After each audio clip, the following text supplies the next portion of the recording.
Hi friends, welcome back to our YouTube channel. ಎಲ್ರಿಗೂ ಗೌರಿ ಗಣೇಶ ಹಬ್ಬದ ಆರ್ಥಿಕ ಶುಭಾಶಯಗಳು.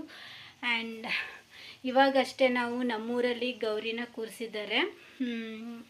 ಅಲ್ಲಿ ಗೌರಿ ಗುಡಿಗೆ ಹೋಗಿ ಪೂಜೆನ ಮುಗಿಸ್ಕೊಂಡು ಬಂದು ಲಾಗ್ನ ಸ್ಟಾರ್ಟ್ ಮಾಡ್ತಾಯಿದ್ದೀನಿ. ಇವತ್ತಿನ ಫುಲ್ ಡೇ ಹೇಗಿರುತ್ತೆ ಅಂತ ನಾನು ನಿಮ್ಮ ಜೊತೆ ಶೇರ್ ಮಾಡ್ಕೊಳ್ತೀನಿ. ಆ್ಯಂಡ್ ಒನ್ಸ್ ಅಗೇನ್ ಎಲ್ರಿಗೂ ಗೌರಿ ಗಣೇಶ ಹಬ್ಬದ ಆರ್ಥಿಕ ಶುಭಾಶಯಗಳು.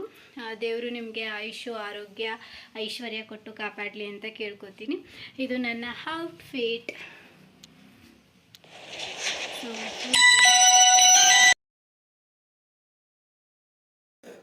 ಇಲ್ಲಿ ಬಂದುಬಿಟ್ಟು ನಾನು ಆಫ್ಟರ್ನೂನ್ ಅಡುಗೆ ಮಾಡಿಟ್ಟು ಇವಾಗ ಒಬ್ಬಟ್ಟನ್ನ ನಾನು ಮಾಡ್ತಾಯಿದ್ದೀನಿ. ಜಸ್ಟ್ ಕ್ಲಿಪ್ಪಿಂಗ್ಸ್ನ ಆ್ಯಡ್ ಮಾಡಿದ್ದೀನಿ ಅಷ್ಟೇ. ಇದು ಬಂದುಬಿಟ್ಟು ಮಾರ್ನಿಂಗ್ ನಾನು ಪೂಜೆ ಮಾಡಿದ್ದು, ಅಂದರೆ ಗಣೇಶ ಹಬ್ಬದ ದಿನ ಶನಿವಾರ. ಅವತ್ತು ಕೂಡ ನಾನು 5:30 ಒಳಗಡೆ ಪೂಜೆನ ಮುಗಿಸಿದ್ದೆ.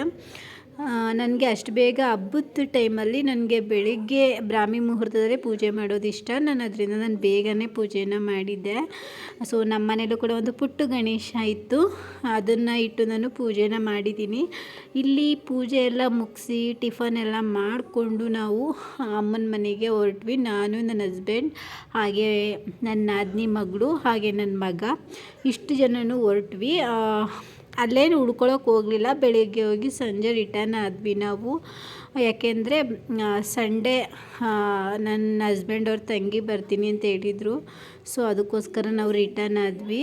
ಇಲ್ಲಿ ಬಂದುಬಿಟ್ಟು ಯಾಕೆ ಸ್ಟಾಪ್ ಮಾಡಿದ್ದೀವಿ ಅಂತ ಅಂದರೆ, ನನಗೆ ಬಂದುಬಿಟ್ಟು ಈ ರೋಡ್ ಸೈಡಲ್ಲಾಗಿರ್ಬೋದು, ಟೆಂಪಲಲ್ಲಾಗಿರೋದು, ಪಲಾವು ಪ್ರಸಾದ ಏನೇ ಕೊಡ್ತಾರೆ ನೋಡಿ, ನನಗೆ ಅದು ತುಂಬ ಇಷ್ಟ. ನಾನು ತುಂಬ ಇಷ್ಟಪಟ್ಟು ತಿಂತೀನಿ. ನನ್ನ ಹಸ್ಬೆಂಡ್ ಕೂಡ ಅಲ್ಲಿ ಕೊಡ್ತಾಯಿದ್ರು, ಅದನ್ನ ನಿಲ್ಲಿಸಿ ನನಗೆ ಈಸ್ಕೊಟ್ಟಿದ್ರು. ನನ್ನ ತುಂಬ ಚೆನ್ನಾಗಿ ಅರ್ಥ ಮಾಡ್ಕೊಬಿಟ್ಟಿದ್ದಾರೆ.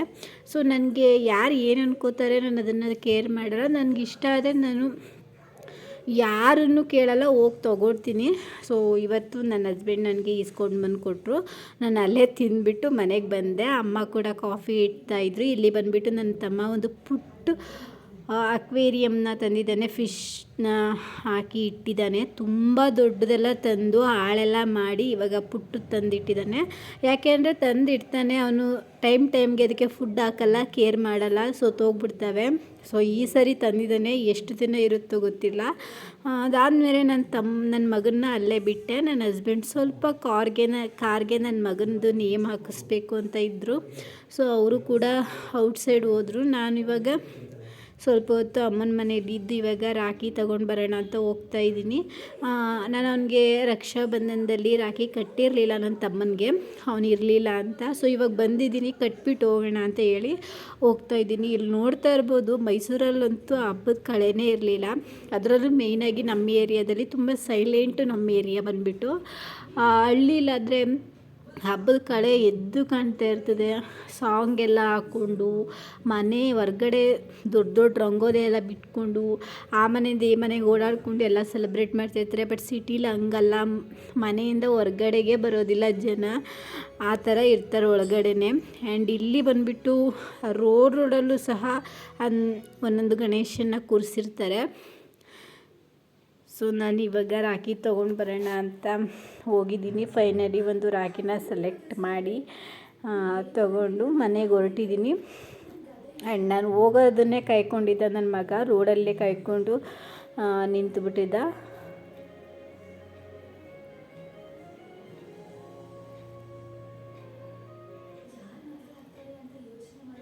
ಸೊ ಫ್ರೆಂಡ್ಸ್, ಇನ್ನೂ ಯಾರ್ಯಾರ ನನ್ನ ಚಾನಲ್ನ ಸಬ್ಸ್ಕ್ರೈಬ್ ಮಾಡದೆ ನೋಡ್ತಾ ಇದ್ದೀರಾ, ದಯವಿಟ್ಟು ಸಬ್ಸ್ಕ್ರೈಬ್ ಮಾಡಿಕೊಂಡು ನನ್ನ ವೀಡಿಯೋಸ್ನ ನೋಡಿ. ಇಷ್ಟ ಆದರೆ ಲೈಕ್, ಶೇರ್, ಕಾಮೆಂಟ್ನ ಮಾಡಿ. ಇವನೇನೇ ನನ್ನ ತಮ್ಮ, ನನಗಿರೋದು ಒಬ್ಬನೇ ತಮ್ಮ. ತುಂಬ ಜನ ನನಗೆ ಫೇಸ್ಬುಕ್ ಅಥವಾ ಇನ್ಸ್ಟಾಗ್ರಾಮಲ್ಲಿ ಕ್ವಶನ್ ಮಾಡ್ತಿರ್ತೀರಲ್ವ, ನನಗೆ ತಮ್ಮ ಒಬ್ಬನೇ ಇರೋದು. ಸೊ ಅವನ ಹೆಸರು ಬಂದುಬಿಟ್ಟು ಹರ್ಷ ಅಂತ. ಅವನು ಕೂಡ ಕೆಲಸ ಮಾಡ್ತಾಯಿದ್ದಾನೆ.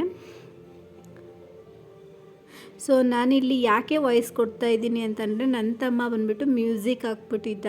ನನಗೆ ಎಲ್ಲಿ ಕಾಪಿರೈಟ್ ಬಂದುಬಿಡುತ್ತೋ ಅನ್ನೋದೊಂದು ಭಯ. ಯಾಕೆಂದರೆ ಒಂದು 2-3 ವೀಡಿಯೋದಲ್ಲಿ ಆ ಥರ ಆಗಿತ್ತು. ಅದನ್ನು ಡಿಲೀಟ್ ಮಾಡಿ ಮತ್ತೆ ಅಪ್ಲೋಡ್ ಮಾಡೋದು ತುಂಬಾ ಕಷ್ಟ.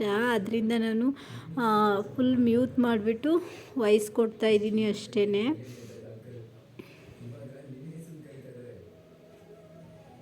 ಸೊ ನಾನು ಬರುವಾಗಲೇ ಅಂದರೆ ನಮ್ಮ ಅಕ್ಕನ ಮಕ್ಕಳೆಲ್ಲ ಬಂದಿದ್ರು ಅಂದ್ಬಿಟ್ಟು ಅವ್ರಿಗೋಸ್ಕರ ಸ್ವಲ್ಪ ತಿಂಡಿ ಎಲ್ಲ ತಂದಿದ್ದೆ. ಹಾಗೆಯೇ ಕಾರ್ದು ಎಲ್ಲರೂ ಸ್ವೀಟ್ಸ್ ಕೇಳ್ತಾಯಿದ್ರು ಅಂತ ಸ್ವೀಟ್ಸ್ ತಂದಿದ್ದೆ. ಅದೇ ಸ್ವೀಟನ್ನು ನನ್ನ ತಮ್ಮನಿಗೆ ತಿನ್ನಿಸ್ದೆ. ಹಾಗೆ ಮನೇಲೂ ಕೂಡ ಶಾವಿಗೆ ಪಾಯಸ ಅವನಿಗೆ ಇಷ್ಟ ಅಂತ ಮಾಡಿಟ್ಟು ಬಂದಿದ್ದೆ. ಸೊ ನೋಡ್ತಾ ಇರ್ಬೋದು ನನ್ನ ತಮ್ಮ ನಮ್ಮಮ್ಮನ ಹತ್ರ ಅಂದರೆ ಯಾವನು ಪ್ರತಿಯೊಂದು ತಿಂಗಳು ಸಂಬಳನೂ ಸಹ ನಮ್ಮಮ್ಮನ ಕೈಲೇ ಕೊಟ್ಬಿಡ್ತಾನೆ. ಸೊ ನಾನು ರಾಖಿ ಕಟ್ಟುವಾಗ ನಮ್ಮಮ್ಮನ ಹತ್ರ ಈಸ್ಕೊಂಡು ನನಗೆ ಕೊಡ್ತಾಯಿದ್ದ. ಆ್ಯಂಡ್ ಅದರಲ್ಲೂ ಕೂಡ ಅವನು ಇಟ್ಕೊಂಡು ಕೊಡ್ತಾಯಿದ್ದ. ಅದಕ್ಕೆ ನಾನು ಅವನಿಗೆ ಬೈತಾಯಿದ್ದೆ. ಸೊ ನನಗೆ ಇರೋದು ಒಬ್ಬನೇ ತಮ್ಮ. ನನಗೆ ಅಪ್ಪ ಅಮ್ಮ ತಮ್ಮ ಅಣ್ಣ ಎಲ್ಲರೂ ಕೂಡ ಅವನೇನೆ. ಸೊ ಅದಾದಮೇಲೆ ನಾವು ಮನೆಗೆ ಬಂದುಬಿಟ್ವಿ ರಿಟರ್ನು. ಇದು ಬಂದುಬಿಟ್ಟು ಸಂಡೇ ವ್ಲಾಗ್. ಚಂದನ್ ಅವರು ಬಂದಿದ್ದರು ಅಂತ ಹೇಳಿದ್ನಲ್ವ, ನನ್ನ ಹಸ್ಬೆಂಡ್ ತಂಗಿ. ಅವರು ಬೆಳಿಗ್ಗೆ ಬಂದು ಸಂಜೆ ಅವರು ಕೂಡ ರಿಟರ್ನ್ ಆಗಿಬಿಟ್ರು. ಅವ್ರನ್ನ ಬಿಡೋಣ ಅಂದ್ಬಿಟ್ಟು ನಾವಿಲ್ಲಿ ಅವ್ರ ಊರಿಗೆ ಬಂದಿದ್ದೀವಿ. ಇವಳು ಬಂದುಬಿಟ್ಟು ಚಿಕ್ಕವಳು, ಅವಳು ದೊಡ್ಡವಳು, ಅವನು ನನ್ನ ಮಗ. ನನ್ನ ಹಸ್ಬೆಂಡು ಫಾರ್ಮ್ ವಿಸಿಟ್ ಮಾಡ್ಕೊಂಡು ಬರ್ತೀನಿ ಅಂತ ಹೇಳ್ಬಿಟ್ಟು ನಮ್ಮನ್ನು ಬಿಟ್ಟು ಹೋದರು. ಸೊ ನಾವಿಲ್ಲಿ ವೆಯ್ಟ್ ಮಾಡ್ತಾ ಇದ್ದೀವಿ ಕೀಗೋಸ್ಕರ. ಅವ್ರನ್ನ ಕರ್ಕೊಂಡು ಬಂದು ನಾವು ಬಿಟ್ಟು ಮತ್ತೆ ರಿಟರ್ನ್ ಸಂಡೇ ವಾಪಸ್ ನಾವು ನಮ್ಮೂರಿಗೆ ಹೊರಟೋದ್ವಿ. ಯಾವ ಸ್ಕೂಲ್ ನೀನು? ಯಾವ ಸ್ಕೂಲು? ಯಾವ ಸ್ಕೂಲ್ ಹೇಳು? ಅರ್ಕದಮ್ಮ. ನಿಮ್ಮ ಅಮ್ಮನ ಹೆಸರೇನು? ಅಮ್ಮನ ಅಪ್ಪನ ಹೆಸರು ವೀರಭದ್ರಪ್ಪ. ನಿಂಗೆ ಸ್ಕೂಲ್ಗೆ ಹೋಗಕ್ಕೆ ಇಷ್ಟ ಇಲ್ವಾ? ಇಷ್ಟ ಇಲ್ವಾ? ಯಾಕೆ ಮ್ಯಾಮ್ ಹೊಡಿತಾರಾ? ಹೆಂಗೆ ಹೊಡಿತಾರೆ? ಸೊ ನಾವು ರಿಟರ್ನ್ ಊರಿಗೆ ಹೋಗೋ ಅಷ್ಟರಲ್ಲಿ ಆಲ್ಮೋಸ್ಟ್ 8:30 ಅಷ್ಟು ಆಗೋಗಿತ್ತು. ಮನ್ವಿತ್ ಕಾರಲ್ಲೇ ಮಲ್ಕೊಂಡ್ಬಿಟ್ಟಿದ್ದ.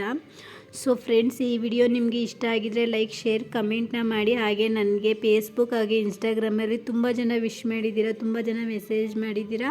ಅವ್ರಿಗೆಲ್ಲರಿಗೂ ಕೂಡ thank you so much. And ನಿಮ್ಮ ಸಪೋರ್ಟ್ ಹೀಗೆ ನನ್ನ ಮೇಲೆ ಯಾವಾಗಲೂ ಇರಲಿ ಅಂತ ಕೇಳ್ಕೊತೀನಿ. ನಾನು ಈ ವಿಡಿಯೋನ ಇಲ್ಲಿಗೆ ಎಂಡ್ ಮಾಡ್ತಾಯಿದ್ದೀನಿ. ಇನ್ನೂ ನನ್ನ ಚಾನಲ್ನ ಯಾರೆಲ್ಲ ಸಬ್ಸ್ಕ್ರೈಬ್ ಮಾಡಿರೋ ದಯವಿಟ್ಟು ಸಬ್ಸ್ಕ್ರೈಬ್ ಮಾಡಿಕೊಂಡು ವೀಡಿಯೋಸ್ನ ನೋಡಿ.